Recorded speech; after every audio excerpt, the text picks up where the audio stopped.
Mike and Becky. Nous sommes des faiseurs de chocolat et c'est très important, on n'est pas de chocolatier. Oui, c'est ce que tu m'expliquais. Ouais. Un chocolatier, c'est quelqu'un qui travaille à partir de chocolat pour faire des pralines avec. Oui. Nous sommes les gens qui travaillons à partir de la fève. Et ça, c'est important à savoir. Un chocolatier ne touche pas les fèves. Les fèves, voilà, ça c'est importé et donc torréfié. Donc on fait tous les démarches nous-mêmes. Normalement, c'est fait par l'industrie. D'accord. Donc nous sommes donc une nouvelle, il y a une vague où les gens, comme avec la bière, comme avec le pain, les gens disent voilà, on va faire ça nous-mêmes proprement. Et comment est-ce qu'on décrirait alors quel titre tu te donnerais puisqu'on ne te donne pas le titre de chocolatier, tu dirais quoi? Faiseur de chocolat. Faiseur de chocolat? Oui. Ok, d'accord. Est-ce que tu peux expliquer peut-être un peu, donc voilà, tu nous as expliqué que tu étais faiseur de chocolat et non pas chocolatier. Est-ce que tu peux expliquer, mais voilà, c'est quoi Mike and Becky, comment, enfin ce que tu fais, parce que je pense que vous avez différents pans dans votre activité. Oui, donc nous sommes premièrement donc des faiseurs de chocolat, donc à partir de fèves que nous importons des 5 plantations de partout du monde. Pour nous, ça c'était primordial. L'origine est primordiale. C'est comme avec le vin, avec le chocolat, on ne sait pas d'où ça vient, c'est juste chocolat noir. Ou chocolat au lait, avec le vin, tu sais, ça vient de quel, c'est marqué toujours sur la bouteille. Oui, bien sûr. Et voilà, pour nous, c'est la même chose, que le chocolat doit faire ce voyage aussi pour arriver à ce niveau comme le vin, et sachant tout ce qui est bien dans le cacao, dans le chocolat, les antioxydants et tout ça qui nous fait rêver, il faut qu'on ait la même chose pour le chocolat comme pour le vin. Donc, on appelle ça l'exemple d'origine. Oui, c'est ça. Tu me donnais l'exemple tout à l'heure que c'est pas un chocolat qui vient du Pérou, c'est un chocolat qui vient d'une telle région du Pérou. Oui, exactement. Comme tu me donnais l'exemple tout à fait avec le vin, mais tu dis pas c'est un vin qui vient de France. C'est un vin de France, ça n'existe pas. Et avec le vin, les bouteilles de vin, ça c'est en fait très chouette à comparer parce que, imaginons dans le supermarché, tu peux trouver une bouteille de vin qui dit plus rien que vin, rouge. Ok. Et c'est 99 centimes. Et c'est ça, c'est que nous avons pour le chocolat là maintenant. D'accord, tu fais la comparaison quoi. Ouais. Donc tu sais même pas qu'est-ce qu'il y a dedans. C'est blanc, rouge, c'est tout ce que tu as comme information et c'est un grand mélange. Oui, c'est ça. C'est dégueu, personne ne va l'acheter. Oh, peut-être oui. Peut-être. Alors Björn, comment est-ce que tu dirais que l'amour se décline dans ton business? Là, tu as déjà commencé à nous parler du chocolat. Est-ce que tu peux justement nous parler de ton amour du chocolat? Et qu'est-ce qui est pour toi un bon chocolat? Je suis grand amateur de chocolat dès mon enfance. Je suis allemand, peut-être ça s'entend avec le petit accent. Légèrement. Et donc voilà. Un Allemand qui fait du chocolat en Belgique, c'est oui, tu vois. Mais attends, la praline était inventée pas en Suisse, hein, ici à Bruxelles. Neuhaus c'était en Suisse et les Leonidas c'était en grec, américaine, quelque chose comme ça. Donc voilà, on est très bien accompagné ici à Bruxelles. En toute façon, voilà, moi je suis donc allemand, grandi avec chocolat au lait, le Milka surtout. Donc pour moi ça c'était du chocolat. Et les moments que Julia, ma chère femme et cofondatrice de Mike and Becky, m'a proposé donc de manger un chocolat noir, c'était pas génial. Pour moi, c'était amer, c'était pas bien. Mais attends, c'était donc un chocolat industriel noir, 70%. Et c'était vraiment pas bien. Oui. Même là aujourd'hui, si elle le goûte, elle va dire oh non, c'est pas bon. Mais elle, russe, elle grandit avec le chocolat noir surtout, et pour elle c'était donc une autre chose. Donc nous deux, on n'a pas partagé le même amour. La même éducation non plus autour du chocolat en fait. Et c'est pourquoi quand nous, en fait, nous sommes reconvertis. Oui, tout à fait. Donc on est arrivé ici à Bruxelles il y a 18 ans pour travailler autour des institutions et ailleurs. Et ça fait que 4 ans qu'on a donc changé. D'accord. Et donc laisser partir nos carrières autour des institutions européennes pour quelque chose qui était beaucoup plus proche, beaucoup plus concret. D'accord. Là, tu es assis sur l'ordinateur, tu fais un rapport, tu planifies une conférence, tu fais des trucs et tu ne vois pas vraiment un effet. Oui, c'est ça. Et donc pour nous, c'était quelque chose de, trouver quelque chose de plus pour nos vies. Parce que c'est arrivé, quand on est arrivé donc la quarantaine, 38, 39, on commence à réfléchir, est-ce que je vais faire ce travail pour le reste de ma vie? Toute ma vie. Et donc, mais nous deux, indépendants, l'un de l'autre. Donc vous avez eu à peu près la même réflexion, tu veux dire tous les deux, est-ce qu'on a envie de faire ça toute notre vie Ben, il faut savoir, voilà, on a investi pas mal de temps, les éducations et tout ça, les études, et voilà, on est arrivé là, après 15 ans, ici à Bruxelles, Et on s'est dit, non, peut-être il y a quelque chose d'ailleurs. Et donc on s'est dit d'abord, on va trouver un hobby, quelque chose qui nous remplisse un peu plus que ce travail au bureau. Et c'était important pour vous que le hobby se passe à vous deux? Parce que tu aurais pu avoir toi un hobby et elle le sien? Oui, non. Et on est très différents au niveau caractère. C'est ça la raison pourquoi elle n'est pas ici, elle n'est pas être devant la caméra, elle laisse toujours moi parler. Donc voilà, c'est ça par exemple. Et les chocolats, chocolat au lait, chocolat noir. Donc on est assez différents. Et au début, on n'a pas cherché quelque chose en commun. D'accord, ok. Mais on a gardé l'esprit ouvert et elle a eu une idée. Moi, je me suis dit, je pourrais t'aider, on peut faire ça ensemble. Oui, ok, mais pas vraiment 50-50. D'accord. Et quand on a fait un city trip, on était à Prague jusqu'à une longue week-end, on a tout à fait par hasard trouvé un café qui s'est spécialisé dans le chocolat chaud. Oui. Et c'est là où tout est commencé, parce que le chocolat jusqu'à cette époque-là, pour moi c'était le chocolat noir, chocolat au lait, chocolat blanc, et j'en ai mangé pas mal, Côte d'Or, avec des amandes grillées, c'était ça mon truc. Mais bon, tout ça a drastiquement changé le moment qu'on a regardé un petit peu derrière le rideau, et qu'on a vu comment ça fonctionne, et qu'on s'est dit non, ça on peut faire mieux. Ouais. Donc si je te suis bien, en fait, j'entends qu'il y a aussi chez toi, et voilà, pour avoir déjà échangé avec toi dans d'autres contextes, il y a vraiment un amour du produit, et du bon produit. Ah oui. Ah non, je peux pas retourner à un Milka, je peux pas, ça c'est complètement, je suis complètement parti dans une... Et c'est beaucoup plus profond, c'est pas juste mon gustatif. Bien sûr. Précédemment j'utilise cette expression, le chocolat industriel fait partie du problème. Qu'est-ce que tu veux dire? Et nous faisons partie de la solution. D'accord. Problème au niveau travail infantile, déforestation, exploitation des gens, trop de sucre, tout de chichi, tout ce qui est mis dans le chocolat, toute une pensée de créer Callebaut, je peux dire ça, Callebaut, le plus grand producteur mondial de chocolat, il vient de découvrir, d'inventer un chocolat rose. Ok. Ouais, tu te dis qu'il n'y a pas grand-chose de naturel là derrière. Non, rien de tout, c'est breveté et on ne sait pas comment ils ont fait dans des laboratoires. Mais c'est pas ça l'avenir. Les gens veulent beaucoup plus. C'est l'inverse. Les gens veulent savoir d'où ça vient, comment c'est fait, qui c'est fait. Oui, si les gens ont été correctement rémunérés, s'il n'y a pas d'enfants qui travaillent aussi derrière les fèves de cacao. Oui. Ouais. Et donc, le commerce international, ça fait partie de mon éducation dès le début. Déjà en Allemagne, je fais ça. Et là, on a travaillé dans les années 90 dans un magasin de tiers-monde. Et là, j'ai reçu, je me rappelle très bien, une petite tablette chocolat Fairtrade. Donc, waouh, c'était génial. J'ai dépensé 2 marques 80 à cette époque-là, donc c'était beaucoup d'argent. Et on a ouvert ces chocolats. Oui, on va soutenir les pauvres fermiers.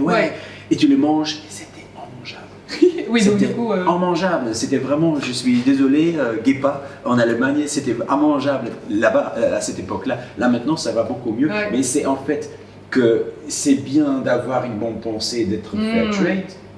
Mais il y a beaucoup plus des aspects, ça doit aussi, tu ne manges pas ça avec plaisir, justement parce que c'est bien payé, ça doit être bon même. Oui, je vois les deux aspects dont tu parles, il y a vraiment un bon produit qui est bien travaillé, mais avec des chouettes valeurs derrière et des personnes qui sont correctement rémunérées, pas un chocolat de la souffrance. Exactement.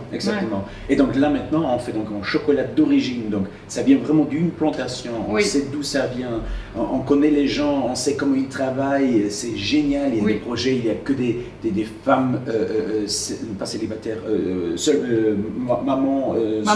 maman seule qui travaillent des projets géniaux. Là maintenant on va travailler avec un projet avec réforestation, donc c'est génial, et de faire partie de tout ça, chaque fois que j'en parle ça me fait un choc. C'est génial, et en plus, enfin quand on rentre dans ce monde, je ne sais pas même comment on appelle ça, mais avec cette passion, cette pureté, cette transparence, on rencontre beaucoup des autres gens qui sont dans la même vision, dans la même piste, boulanger, le café, et ça va donc vraiment en plus de direction. Mais ce que j'entends dans ce que tu dis, c'est aussi une espèce de contribution au monde, tu vois. Il y a quelque chose de... Enfin voilà, comme tu disais, ça me donne des frissons en parlant. J'entendais vraiment le côté, donner quelque chose de bon à manger aux gens, mais aussi pouvoir, être certain que les personnes derrière sont correctement rémunérées. Mais ici, tu vois, justement, derrière nous, on a un petit peu toute ta gamme. Je ferai des gros plans dessus après, mais voilà, on a vraiment ici toute ta gamme où tu reprends en effet l'origine. Et l'animal, c'est toujours lié avec oui, juste, c'est vrai. Comme les jaguars ici avec Belize, ou les okapis au Congo. Oui, c'est ça. C'est toujours lié et on explique pourquoi. Je fais des gros plans tantôt dessus. Et alors, je vois aussi que tu as le label bio pour tous tes chocolats. Sauf le Pérou, le Marañón, pas le Pérou, le Marañón, parce que tout simplement, c'est en fève sauvage. D'accord. Donc c'est pas une plantation. Une plantation, on peut dire voilà, ça vient de là. Mais quand c'est sauvage, on ne sait pas la certifier. On ne sait pas certifier en jungle. Voilà. Et je vois qu'il y a un autre label dessus, c'est quoi? Craft, donc que c'est artisanal. D'accord. Là maintenant, je dois dire. On a commencé avec ça, pour nous c'était très important au début, mais tu vois aussi, je pense que ça c'est super important dans notre aspect de travailler, de fonctionner, qu'on garde toujours l'esprit ouvert, qu'on n'est pas radical. Au début on se dit artisanal, voilà, ça veut dire que nous choisissons le fève, nous nettoyons le fève, on fait des torréfactions, c'est toujours nous. Oui. C'est chouette, c'est romantique, ça fait craft. Oui, tout à fait. Mais ça veut dire aussi que pour toujours, ce chocolat va être très cher parce que voilà, c'est quelqu'un qui fait ça manuellement. Mais il existe des machines qui peuvent faire ça. Oui. Donc pourquoi pas laisser une machine faire ça? En plus, le chocolat va devenir moins cher. Oui, c'est donc ça aussi, ça. Et donc plus accessible aussi à un plus grand, un public plus large. De démocratiser. C'est ça en fait le point qui est super important pour nous aussi. Qu'on doit commencer là maintenant comme un produit de luxe. Mais que l'idée, c'est en fait de faire ça aussi abordable pour tout le monde. Ouais, c'est intéressant en fait ce que j'entends là dans ce que tu parles, c'est vraiment y a l'amour du produit. Là, je pense que tu l'as relativement bien expliqué avec pas n'importe quel chocolat, bien travaillé. Moi, ce que j'entends aussi, c'est l'amour des gens, mais à deux niveaux. L'amour des gens au niveau des personnes qui travaillent, ça on en a largement parlé, et aussi les personnes qui consomment. Et j'aime bien ton idée de te dire, ok, ça reste un chocolat d'un certain prix parce que c'est un chocolat artisanal d'une grande qualité, mais pas non plus complètement envolé au niveau des prix, qui fait qu'il y a très peu de gens qui pourraient y avoir accès. Non, on a par exemple un jeune, je sais pas, il a 14 ans, 15 ans, il vient une fois par semaine pour acheter une cookie. C'est son argent de poche. Oui, c'est ça. C'est son truc. Et vraiment, il dit, c'est le bon cookie. Et ça me donne des frissons. C'est ça. C'est les autres gens qui travaillent comme nous, ou des autres faiseurs de chocolat qu'on connaît partout du monde, mais aussi d'autres artisans, mais aussi les clients qui rentrent. Et les clients qui rentrent, ça c'est en gros une fois par semaine, on a quelqu'un qui rentre, qui dit, ok, j'ai goûté votre chocolat.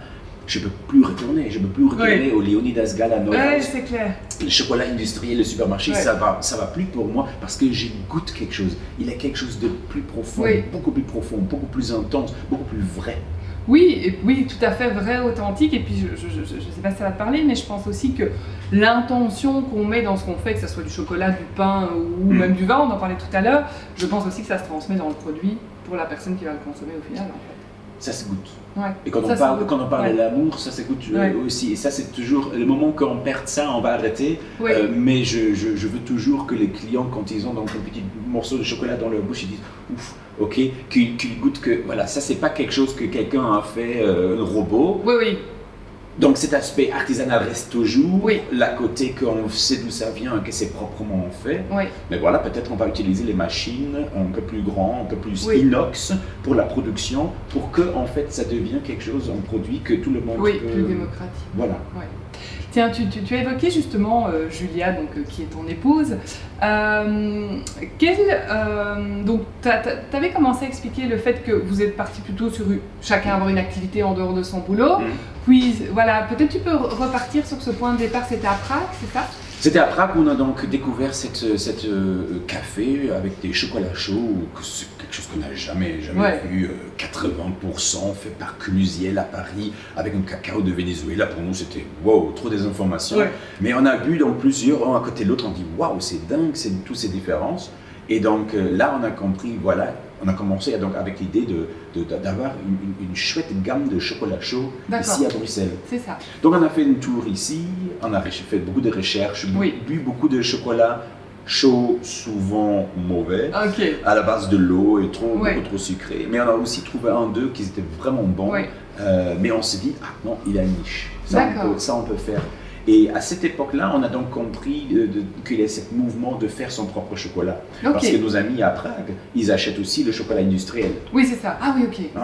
Donc c'est là, on goûte la variation des différentes productions industrielles, mais on a découvert donc ce mouvement. Mais vous faites les deux, tu as ta propre gamme de chocolat, mais vous avez aussi choisi des producteurs d'autres marques, non Oui, mais ça, c'est rien à faire. Ça, oui, ici, dans notre magasin, nous vendons aussi des chocolats, des autres faiseurs de chocolat qui ont de même valeur comme nous, qu'on connaît tous personnellement. Oui. Et c'est un grand plaisir. Parce que voilà, on n'a que 5 origines. Oui, c'est ça. Donc, par exemple, on n'a pas de Venezuela, on n'a pas de Madagascar, des origines Vietnam, des origines mais fantastiques. Oui, c'est ça. Donc on se dit, voilà, on va prendre quelque chose de nos chers amis, collègues.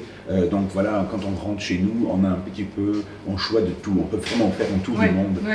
C'est vraiment ça, c'est un tour du monde du chocolat. Oui, exactement. C'est vraiment ça. Tiens, donc pour revenir à ce que tu disais par rapport à Julia et toi, donc vous êtes rendu compte qu'il y avait une niche par rapport à faire du bon chocolat chaud, et après pour en venir à créer Mike & Becky, pour en venir à avoir votre boutique. Oui. Donc il y a certainement l'aspect quand tu parles de l'amour du couple. Évidemment, à un moment donné, on s'est rendu compte aussi, voilà, si on saute là-dedans avec les deux complètement, on va... c'est quelque chose qu'on n'a jamais fait. Évidemment, on vit ensemble, mais de travailler ensemble. Oui, c'est pas la même chose. C'est autre chose. Donc, je pense que c'était Julia qui a eu l'idée donc de regarder, de faire un plan de tout le business. Ouais. Et on a coupé donc en plusieurs morceaux et on a vu qu'il y a 9. Et donc, elle a choisi 5, moi j'ai choisi 4, où nous avons la direction, le leadership. Oui, le leadership là-dessus.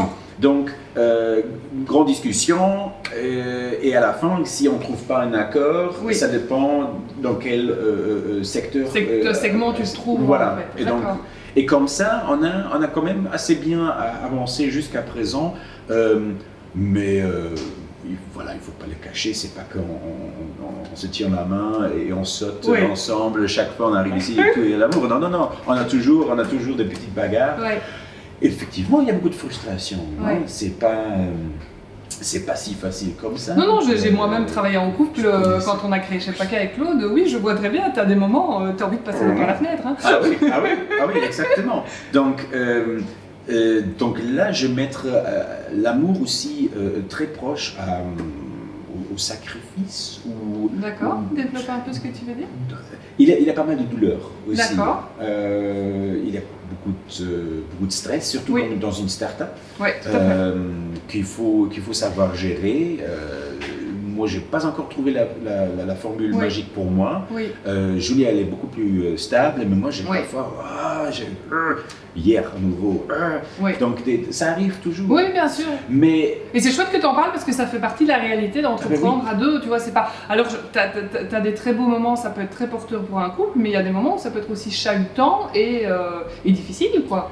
Et c'est là où l'amour revient. C'est l'amour qui joue un rôle important, donc l'amour pour Julia, pour la famille, mais aussi pour les gens qui travaillent sur les plantations. Oui, je vois ce que tu qui sont, je dirais pas, non, ils sont pas dépendants de nous, mais ils sont dépendants qu'il y a plus de gens ici au nord qui comprennent qu'on ne peut pas continuer de les exploiter, eux et la nature. On parle de changement climatique, et là, nouveau, voilà, l'équipe problème et l'équipe solution. L'équipe problème, c'est on continue comme ça, on fait les pognons et on ne s'intéresse pas d'où ça vient. Et l'équipe solution, c'est qui va plus loin, qui voit plus loin, qui sait que si on veut continuer, si on veut donner un futur à nos enfants, et ici sur cette planète-là, il faut qu'on commence là maintenant avec les changements. Et nous essayons, dans cette toute petite niche de chocolat, nous essayons de faire notre meilleur. C'est génial parce que ça me permet aussi de rebondir, tu sais, sur le troisième point que j'aborde dans mes interviews, qui est l'amour de soi, parce que j'ai l'impression qu'au travers de ça, c'est un peu de ça que tu parles. Quand tu dis, tiens, respecter la terre, c'est aussi se respecter soi-même et respecter les générations futures. Ah non, ça c'est une pensée constante en fait. Qu'est-ce que j'ai...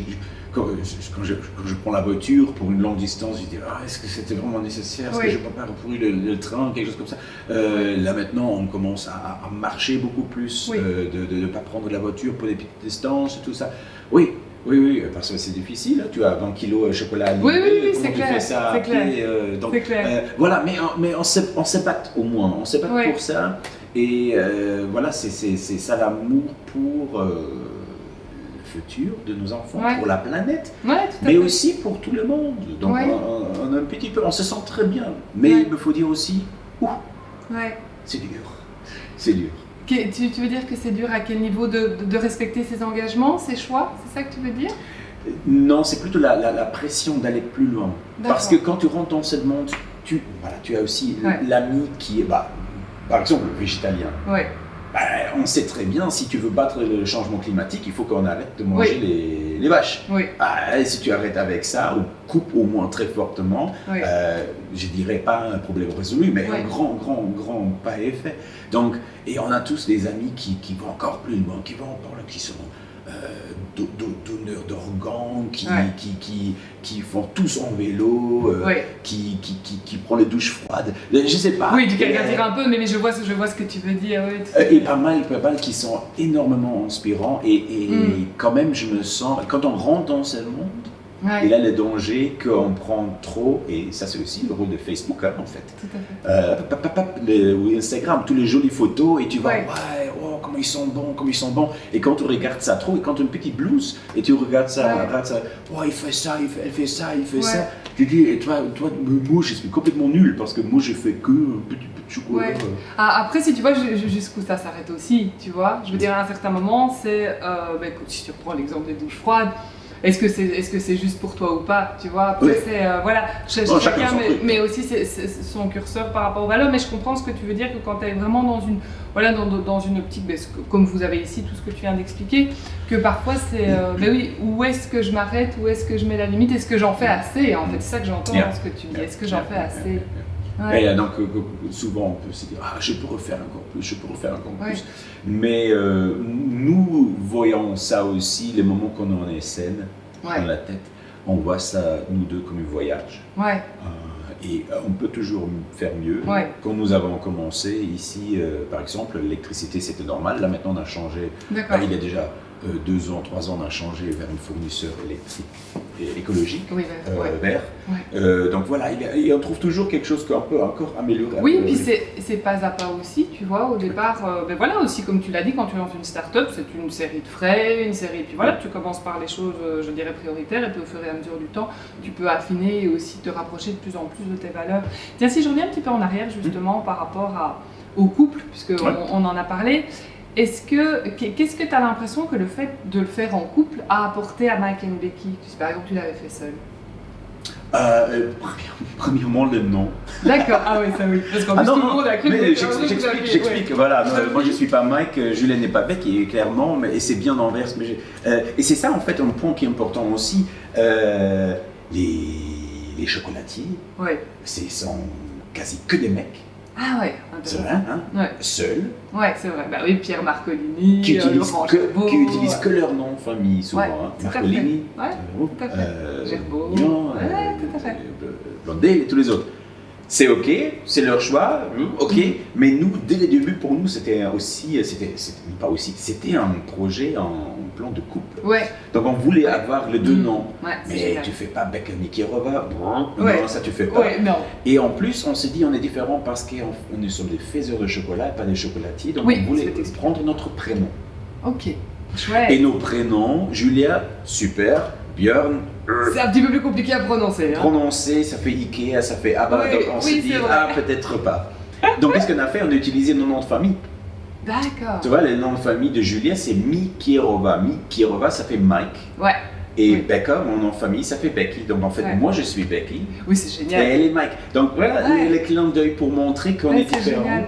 Et grand couple, quand Ouais. on fait ça en. Ouais. en- Non, c'est une belle histoire et puis c'est aussi, j'aime bien, c'est inversion de polarité quelque part. Yeah. Tu vois, toi quelque part, là, t'incarnes avec le nom le côté féminin et elle incarne le côté masculin. Je trouve ça assez mignon en fait. Je savais qu'il y avait l'histoire des noms, mais je me souvenais plus qu'il y avait l'inversion.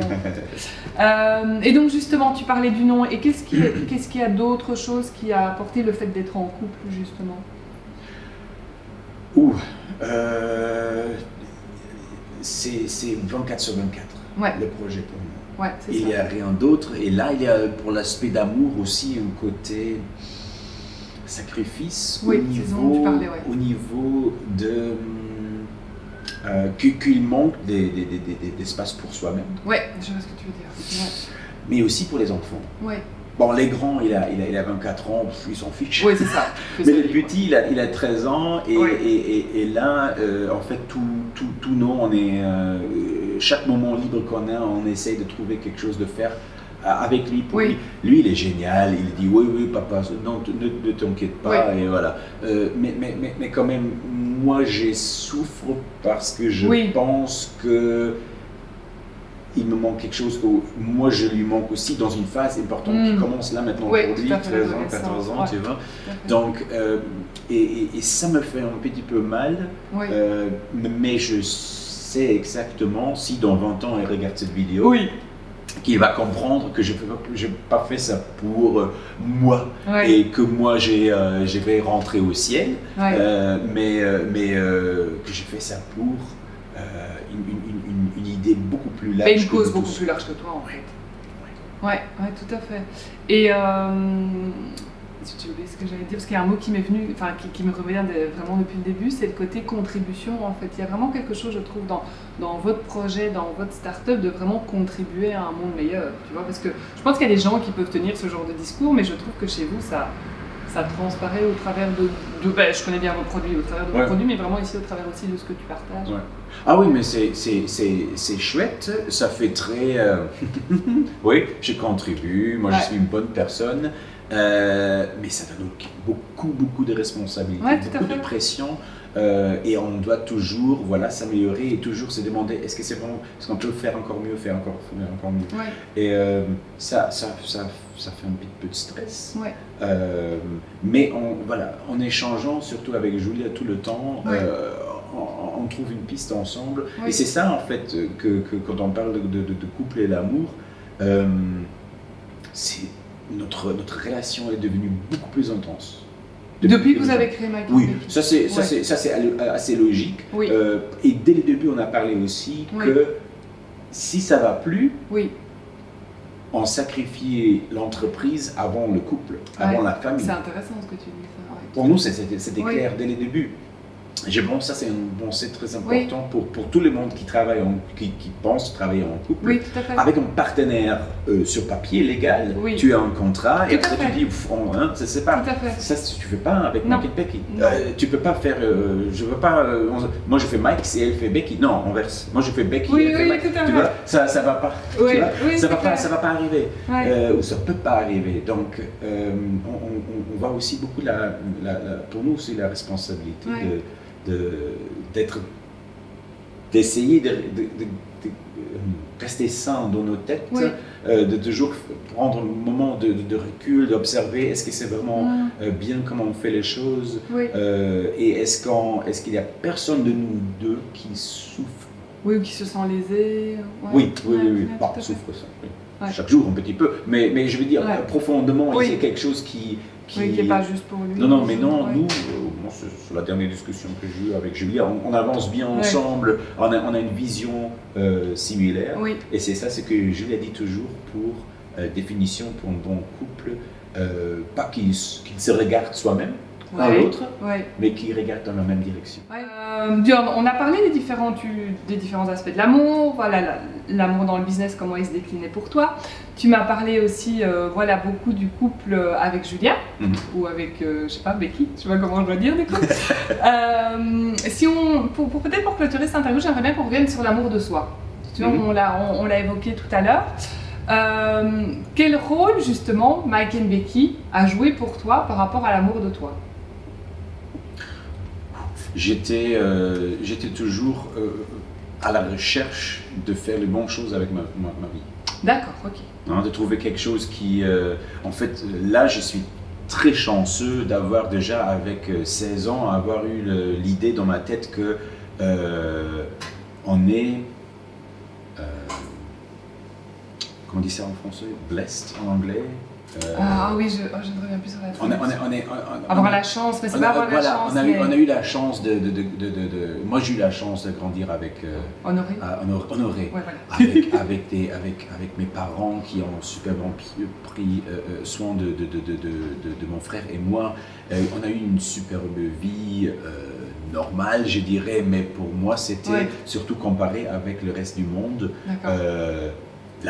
La grande majorité du reste du monde, on a eu une sacrée vie déjà avec. Tu te considères comme chanceux en fait? Absolument, absolument, et comme ça il faut le voir. Donc c'était un petit peu la réflexion que la façon comment moi j'ai vécu jusque là maintenant mes 18 ans, 20 ans, c'est bon. Oui, c'est ça. C'est bon. Le reste de ma vie, je pourrais sacrifier. Non.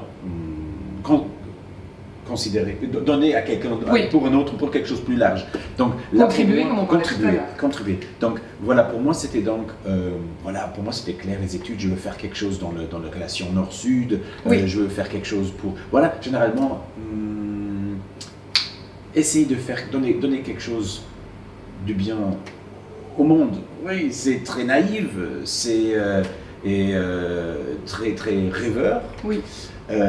Et on ne trouve pas directement, surtout quand on a 16, 17, 18 ans, comment on peut la bonne piste. Voilà. Donc, et moi aussi, j'ai fait, gauche-droite, sciences politiques, économiques, l'Union européenne, je voulais faire quelque chose là. Et j'ai réussi, j'ai fait des petits pas, mais il me manquait encore un truc un peu plus grand, un peu plus moi. Parce que tu étais employé, tu travailles. Voilà, j'ai travaillé pour une boîte pour les droits d'enfants. La cause est géniale. Mais il me manque un petit peu les résultats. Quelque chose de plus concret. Et je ne me suis pas senti comme quelqu'un qui a vraiment a eu un impact positif sur la vie des enfants. D'accord. Okay. Donc, il me manquait quelque chose. Et moi, je suis très chanceux et très, très, très content d'avoir, d'être dans cette situation de luxe, ça on doit dire aussi, d'avoir cette réflexion, mais aussi de vivre là maintenant, dans cette époque-là. Imaginons nos parents. Oui, tout à fait. Pour eux, c'était pas je change ma vie là maintenant. J'ai plus envie de faire ça. Mon père, non, et avant, laisse tomber. Donc là maintenant, c'est la première fois dans l'humanité que tu peux faire un truc, tu peux faire une carrière pour l'argent, ou tu penses que c'est la bonne direction, mais quand même, au mi-temps, à 40 ans, comme chez nous, tu peux te dire, peut-être je fais encore autre chose, je fais encore une vitesse en plus pour aller plus loin, ou pour faire quelque chose que moi je voulais toujours mais faire. d'être plus proche de toi-même, non? Et bien voilà. Et la chose que déclenchait dans ma vie, c'était, j'avais 15 ans et j'ai vu un documentaire sur l'Église catholique construisant des énormes cathédrales en Afrique pour le missionnarisme et là-bas. Et à côté de la cathédrale, tu as vu des favelas ou des slums où les enfants crevaient.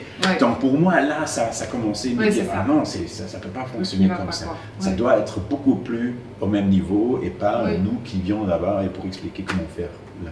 Oui, donc ça rejoint vraiment ce que tu disais tout à l'heure. Enfin, c'est vraiment, Mike and Becky, c'est ta manière de contribuer, mais de manière beaucoup plus personnelle que ce que tu faisais quand tu étais salarié, en fait. Et ce que moi j'aime bien dans ce que tu dis là, c'est aussi quelque part un message d'espoir pour les gens qui auraient envie aussi peut-être à 30, 40, 50 ans, de se réorienter, de faire vraiment quelque chose qui résonne pour eux en lien avec leurs propres valeurs, en fait. Exactement. Et là, maintenant, quand on a des clients ou des amis qui rentrent, qui disent « Waouh, moi, je n'oserais jamais faire quelque chose comme vous avez fait. » J'ai dit, écoute, on n'a pas encore sorti notre tête entièrement. On est encore assez jeune. On va avoir nos 3 ans là maintenant en octobre.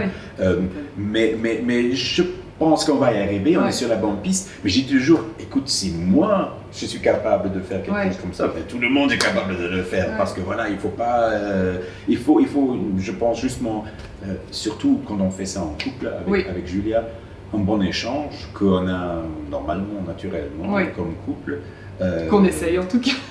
qu'on essaye, mais on sait, non, moi je ne prendrai jamais des décisions sans elle, parce que si je prends une décision et elle doit être contre, on a un problème, un grand problème. Donc il faut toujours, c'est là la communication qui peut être fatigante. Oui, bien sûr. Non-stop, on doit s'échanger sur des trucs.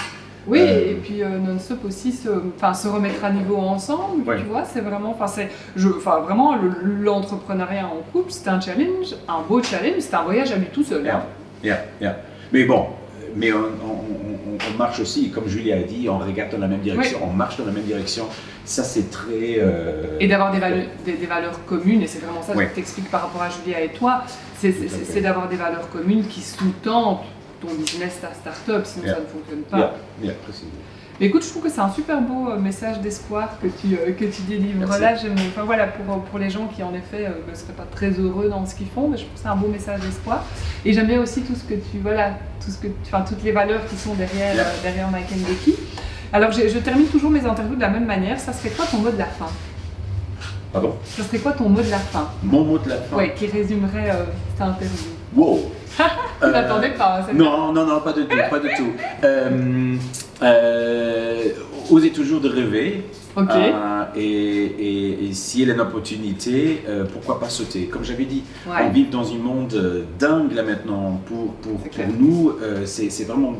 Il y a des opportunités de faire des choses où on aurait dit il y a quelques années, oh non, c'est impossible. Là maintenant, c'est possible, on peut l'oser, on peut le faire. Il y a beaucoup d'opportunités. Donc ça serait quoi, oser et rêver? Ou rêver et oser? Ça serait ça tes mots? Ça c'est trop... Ah non, ça c'est trop philosophique. D'accord.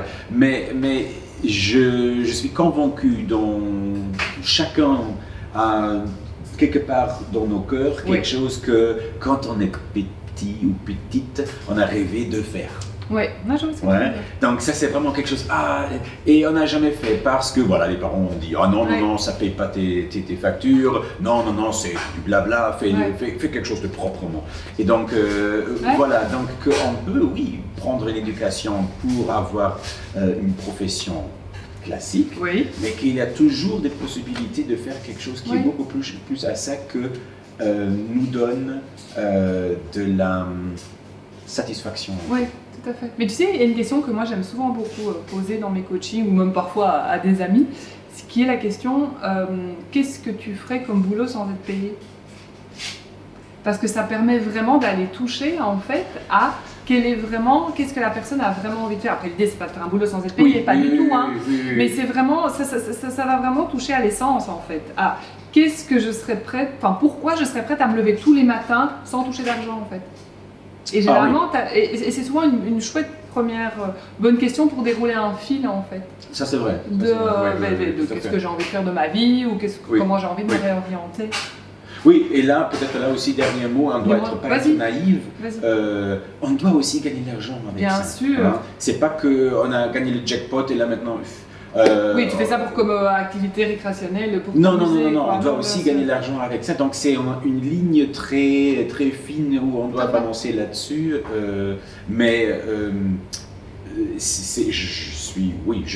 suis sûr que c'est dur les premières 3 ans. Et là maintenant, je vois qu'on va doucement sortir de nos têtes et tout ça. Et à un moment donné, ça va fonctionner beaucoup plus. Quand on fait quelque chose qu'on veut faire au fond de nos cœurs et qu'on est payé pour. Et donc je pense que ça c'est le rêve de tout le monde. Oui, tout à fait. Et c'est vrai que parfois on peut se retrouver aussi, tu parlais beaucoup de valeurs, mais parfois aussi par rapport à l'argent, on peut aussi parfois vaciller au niveau de nos valeurs en disant, comme tu dis, parce que l'idée c'est important de faire quelque chose qui nous plaît, mais si à un moment ce qui nous plaît, ce qui nous porte n'est pas rémunérateur, à un moment ça crée de la frustration, de la déception, même parfois de la colère. Et donc c'est vrai que je trouve que c'est une subtile danse entre ces valeurs et comme tu l'as très bien dit, le côté matériel et argent d'un business. Et bien écoute, moi mon mot de la fin, il est très simple et très évident pour moi, c'est contribution. Je pense que tu l'as, je l'avais déjà évoqué tout à l'heure, mais tu l'as vraiment, tu en as vraiment parlé de beaucoup de manières. Et c'est vraiment, c'est pour ça que j'aime aussi beaucoup vos produits et ce que vous faites, c'est qu'on sent vraiment toute cette contribution au monde et merci pour ça. Merci.